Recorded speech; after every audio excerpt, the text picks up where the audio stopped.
श्री सतगुरु महाराज की जय। इस मनुष्य शरीर के समान और कोई शरीर नहीं है, यह सबसे उत्तम शरीर है।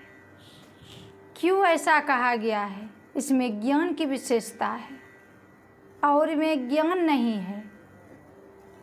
अन्य शरीर में तो केवल 4 बातें हैं: आहार, निद्रा, भय और मैथुन।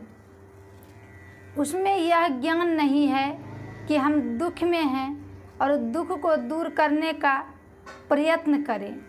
गाय, भैंस, बैल, कुत्ता, बिल्ली, कोई भी जीव जंतु हो, बीमार पड़ जाने पर उनको यह ज्ञान नहीं होता है कि हम अपना इलाज करावें, डॉक्टर के पास जाएं।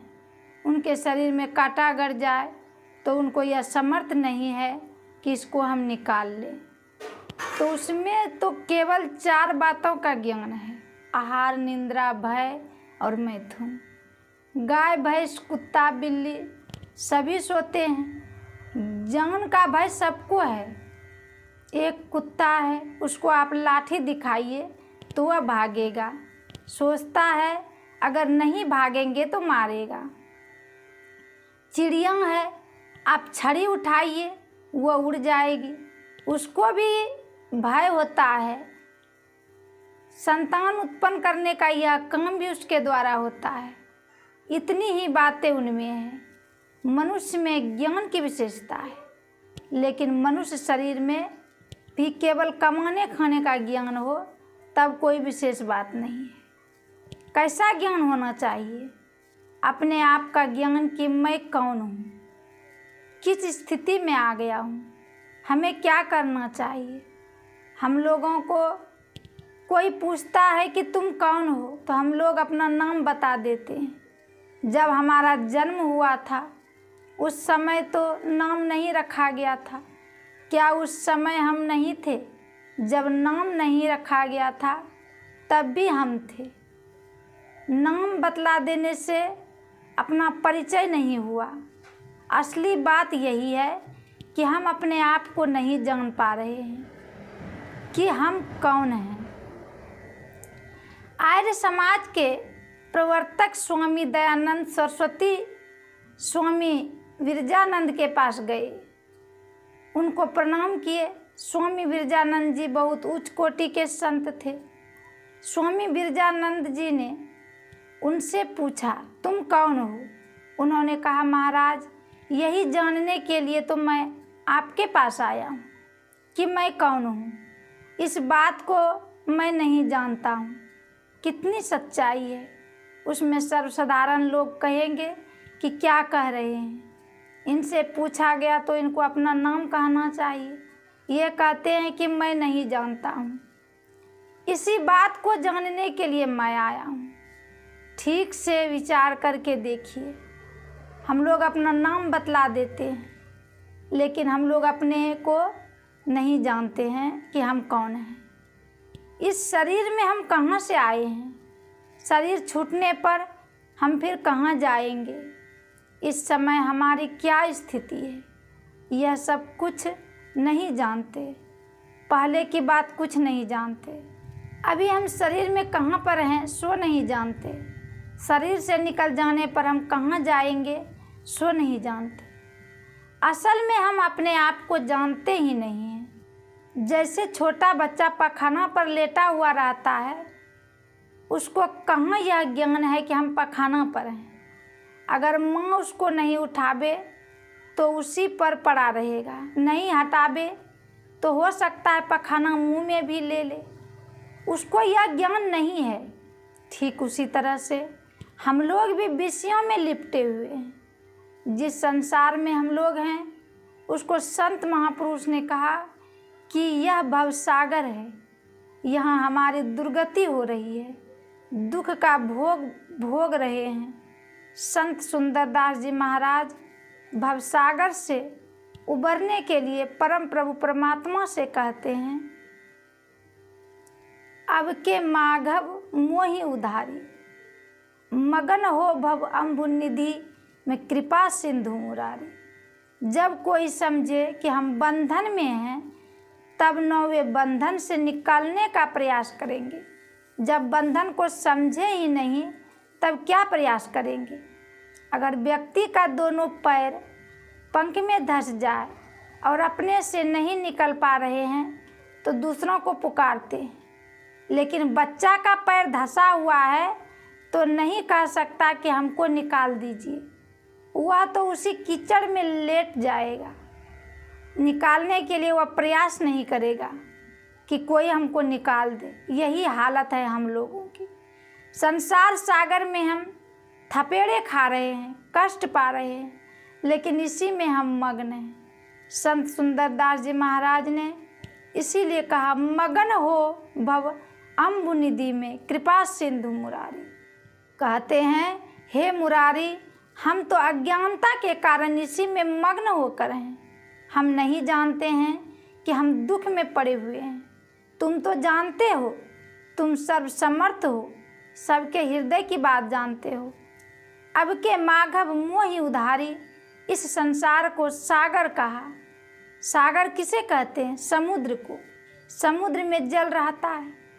अगर जल नहीं रहे समुद्र में तो उसका समुद्र कहाँ जाएगा।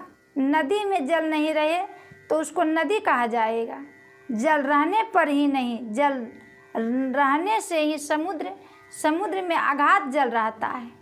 इस संसार को भी समुद्र कहा। तो इसमें जल क्या है? संत सुंदरदास जी महाराज कहते हैं, नीर अति गंभीर माया लोभ लहई तरंग, लिए जात आघात जल में गहे ग्राह अनंग। माया रूपी जल इस संसार में भरा हुआ। माया किसे कहते हैं? जो देखने में आवे हैं लेकिन सत्य नहीं हो। अभी हम लोग क्या देखते हैं? संसार के दृश्य को देखते हैं। माता पिता, भाई बहन, स्त्री पुत्र, धन संपत्ति, भोग सामग्री, संसार के अनेक तरह का दृश्य सब कुछ देख रहे हैं। यही है माया। माया इसको क्यों कहा गया? इसीलिए कि यह सब दिन रहने वाला नहीं है। शरीर किसी का सब दिन नहीं रहता। जो सब दिन नहीं रहे, कभी देखने में आवे तो उसी को माया कहते हैं। पहले यह शरीर नहीं था, अभी है, लेकिन बाद में भी नहीं रहेगा। इसीलिए शरीर भी सत्य नहीं है, यह माया है। हम इस शरीर में आने के पहले भी थे, अभी भी हैं। शरीर छूट जाएगा तब भी रहेंगे। शरीर के अंदर जो हम हैं वह माया नहीं है, हमारा शरीर माया है। हमको जो कुछ भी अभी प्राप्त हुआ है, जिसको अभी हम इंद्रियों के द्वारा जान रहे हैं, वह माया है।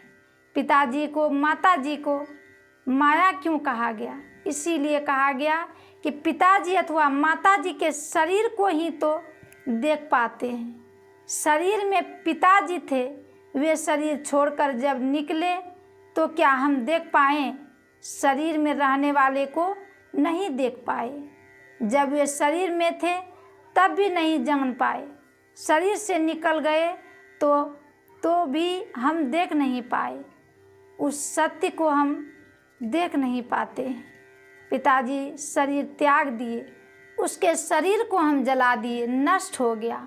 यह शरीर है और सत्य, शरीर है माया। यही माया रूपी जल इस संसार सागर में भरा हुआ है। नीर अति गंभीर माया लोभ लहई तरंग, संसार सागर में माया रूपी जल भरा हुआ है। इसमें लोभ का तरंग उठ रहा है।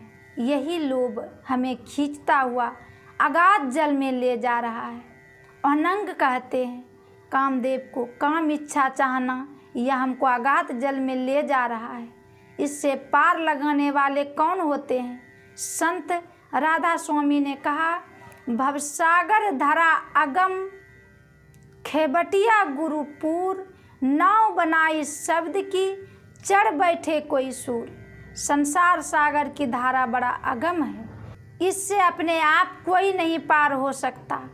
गोस्वामी जी ने लिखा है, बिनु गुरु भवनिधि तरै न कोई, जो विरंची शंकर सम होई।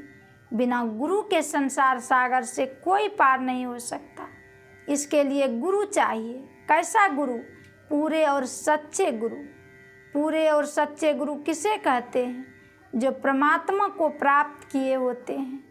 परमात्मा को जो प्राप्त कर लेते हैं वे परमात्मा ही हो जाते हैं। जैसे कोई भी जल हो, गंगा, यमुना, सरस्वती, कोसी अथवा किसी भी नदी नाला का ही जल क्यों ना हो, समुद्र में जाकर वह समुद्र का जल कहलाता है।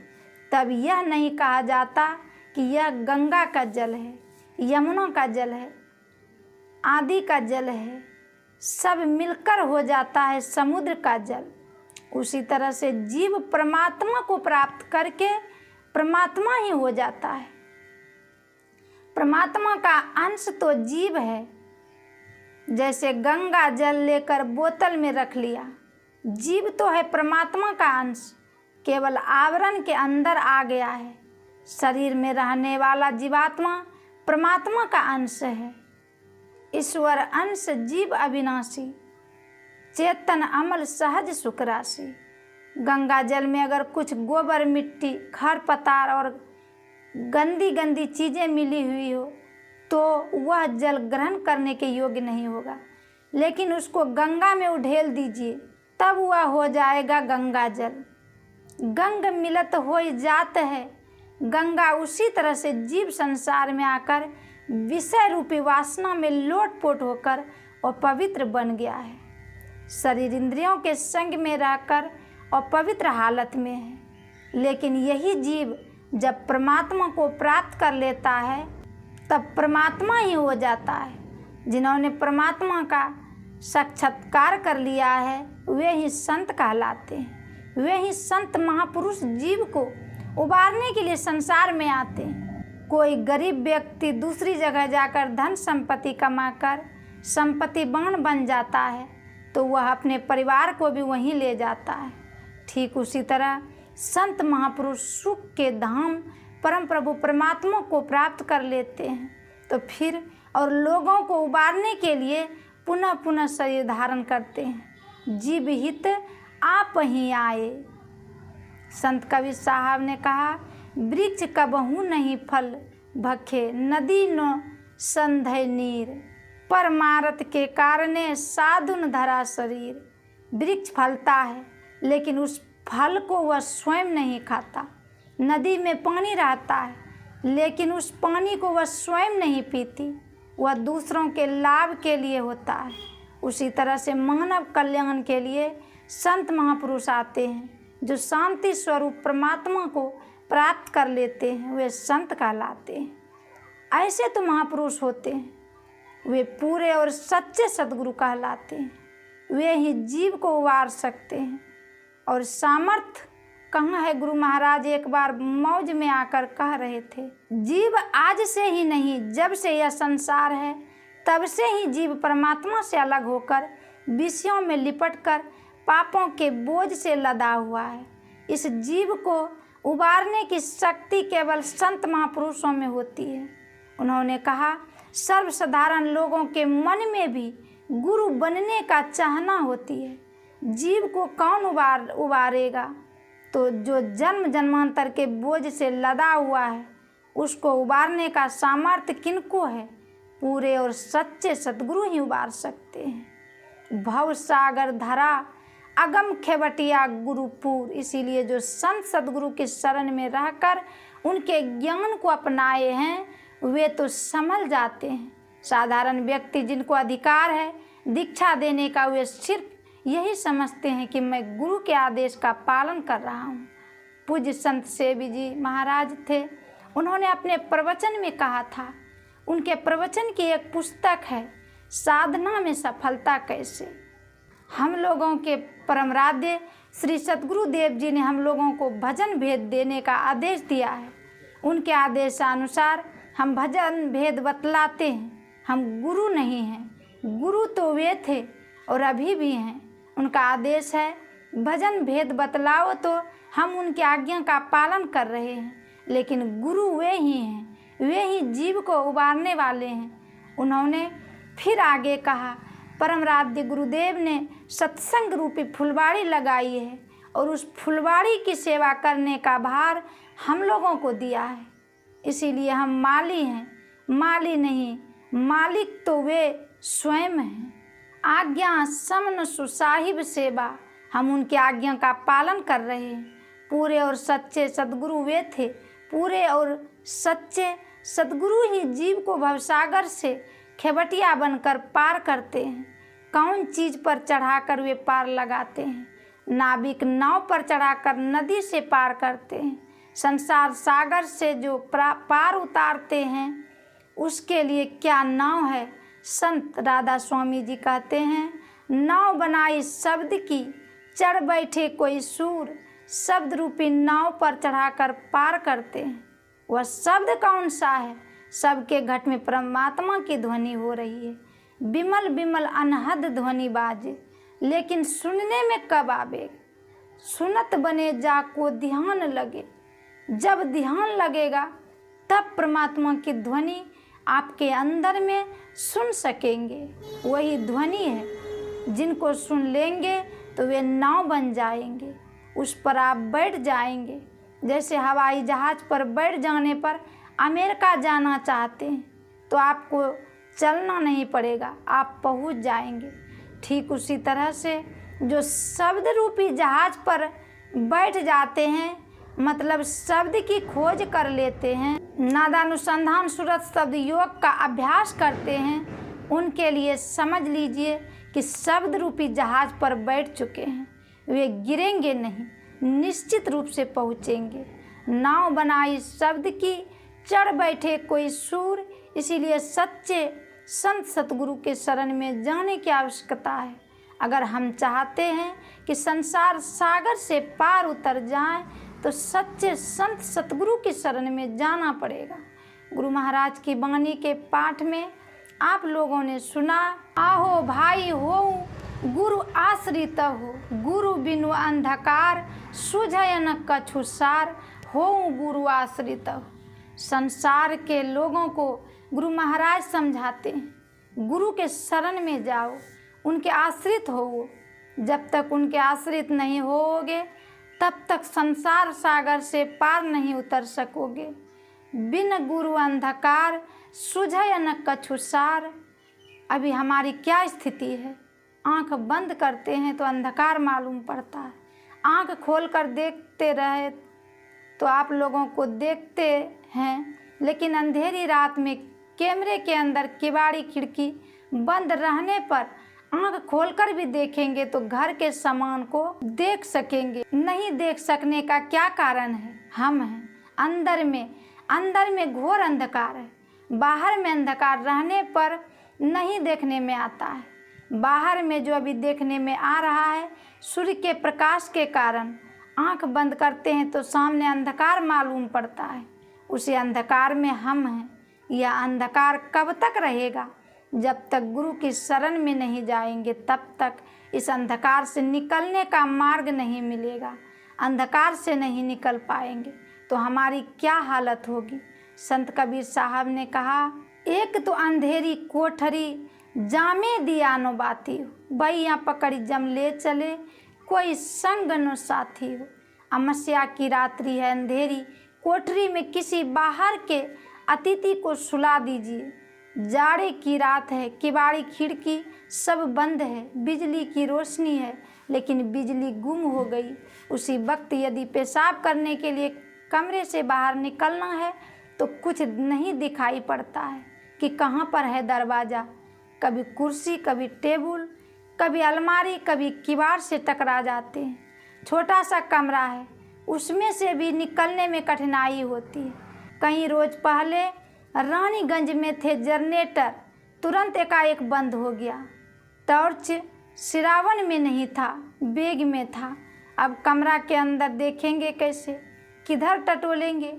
कुछ सूझे ही नहीं। छोटा सा कमरा में यह हालत होती है। इस शरीर के अंदर जो हम हैं तो हैं कहाँ पर? आंख बंद करके देखिए, अंधकार मालूम पड़ता है। अगर हम जीवन भर इसे अंधकार में रह गए तब हमारी क्या हालत होगी? जैसे कैद में कैदी कब तक रहता है? जब तक कि उसकी अवधि समाप्त नहीं होती। अवधि समाप्त होने पर तो उनको निकलना पड़ता है। इस शरीर में निकलने का मार्ग है, वह मार्ग दूर भी नहीं है। जहाँ पर हम हैं वहीं पर वह मार्ग भी है। लेकिन वहाँ पर है घोर अंधकार। इस अंधकार के कारण उस मार्ग को देख नहीं पाते हैं। यही कारण होता है कि जीवन भर इस शरीर रूपी जेल खाना से निकलने में समर्थ नहीं हो पाता है और इसी कारण जम के फंदे में फंसना पड़ता है। इसीलिए संत कबीर साहब ने कहा, पकड़ी जम ले चले कोई संग न साथी, बैया पकड़ी जम। बैया जब निकल नहीं सकता तब जम के फंदे में फंसना पड़ता है, जमलोक जाना पड़ता है, जम की यातना सहनी पड़ती है। जब तक अपने अंदर प्रकाश नहीं हो जाता तब तक विषय की आशा नहीं छूटती है। यह विषय की आशा नहीं छूटने पर सुख नहीं मिलता। गोस्वामी तुलसीदास जी ने कहा, जब लग नहीं निज हदि प्रकाश अरु विषय आस मन माही। तुलसीदास तब लगी जग जोनी अमत सपने हूँ सुख नाही। जब तक संसार की योनियों में घूमते रहना पड़ता है, स्वप्न में भी सुख नहीं मिलता। अवश्य ही ब्रह्मवश विषयों में हम लोगों को विषय में सुख का बोध होता है, लेकिन यह सुखदायक नहीं है। श्री सद्गुरु महाराज की जय।